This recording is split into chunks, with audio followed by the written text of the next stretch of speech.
Now from Malthus he sent to Ephesus, and called the elders of the church to come to him. It is Wednesday, the 15th day of March, 2023, and it's time for the reading of our devotional thought for today. And it's coming from the book Truth for Life by pastor and author Alistair Begg. Today's devotional thought is entitled, The Need for Spiritual Leadership. That's the need for spiritual leadership. And our verse today, Acts chapter 20, verse 17, which reads, Now from Malthus he sent to Ephesus, and called the elders of the church to come to him. That's Acts chapter 20, verse 17. Alistair Begg writes, In the middle of the 20th century, the Church of England commissioned a report entitled Towards the Conversion of England. The goal was to discover what was taking place within the parishes of the Anglican Communion. In that report, the writers came very quickly to the topic of leadership, on which they observed, quote, A spiritual leader can often make an astonishing difference. The objective, spiritual, is critical. If the church is going to flourish in the world, it must have spiritual men in the position of leadership. Although we are distant from that report by many years, and although a lot has changed since then, the necessity for spiritual mature leaders in whatever country or denomination we are in has not changed. No Church of Jesus Christ progresses beyond the spiritual progress of its leaders. Every sport team has a captain or equivalent. Every member of the team may be equally valuable, but someone has to lead. Without a captain, a team loses direction and will often lack the discipline needed to win. The same is true in an orchestra. Without a conductor, it risks losing coordination and any meaningful sense of harmony. The necessary role of leadership is true in every area of life, and it's no different with God's people.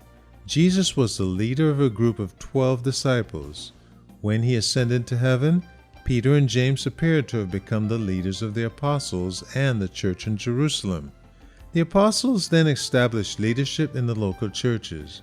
When Paul wrote to Titus, he was very concerned that the right kinds of men were appointed to position of leadership within the church. Titus chapter 1, verses 5 through 9. If an error was made in who was appointed, then the resulting damage would not be easily undone. And when he had limited time near Ephesus, it was the elders of the church whom Paul summons to Miletus in order to encourage and to exhort. Without good leadership, chaos easily follows. Many of the unsolved problems in the life of the local church can be traced back to defective leadership. Conversely, the resolution of problems almost always can be traced back to an effective leadership. If success depends upon the quality of leadership, then Christians should care deeply about leaders within their local church. Christ purchased the church with his own blood, and it is through the church that God intends to display his glory in the world and to the spiritual realm. Ephesians chapter 3, verse 10. Take time then to pray for your leaders. Consider how you can actively encourage them to faithfulness and in their labors. Be someone whom to lead in any occasion for joy and not groaning. Hebrews chapter 13, verse 17. For your leaders' sake and for yours. Encouragement here for the need for spiritual leaders and also for those in the local churches to pray. Pray for those leaders that God has placed above you. It is so essential and so needed for the growth and health of any local church. So may God, by His Spirit, grant us the privilege and the honor to pray for those who rule over us, especially leadership in the church. And for those of you who are reading through the Bible in a year, your assignment today is the book of Job, chapter 28 and 29, as well as 1 Corinthians chapter 10, verses 1 through 18. Clive Welsh here. May the Lord richly bless you and give you a great day today.